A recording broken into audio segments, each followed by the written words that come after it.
Alright, Darren's been a busy boy again. He's got the front end taken off. He finished getting that oil pan off. I gave up on it the other night because I wasn't going to fight that gasket that was on there, that sealant. So he's got the front end off. Here's the replacement. Waiting to go on. Probably get the engine running before we set it up on there.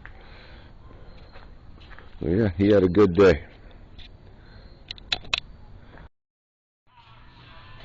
And we got the rear pistons out.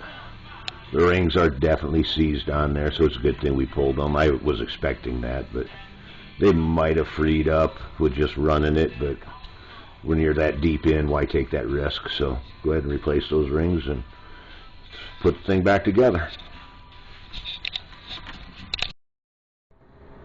The bearings look pretty good. Didn't see anything to give me any concern.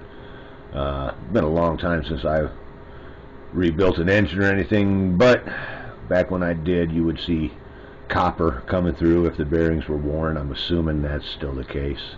I didn't see anything on these to show really any kind of wear at all. We'd heard the engine was rebuilt recently before it was left to sit to get water in it, but they also said it was a 355, which would mean it was bored 30 over, and this has not been bored 30 over, so I was a little concerned what we would find when we got inside of it, but from the bearings at least, it does look like a fresh rebuild, or relatively fresh anyway.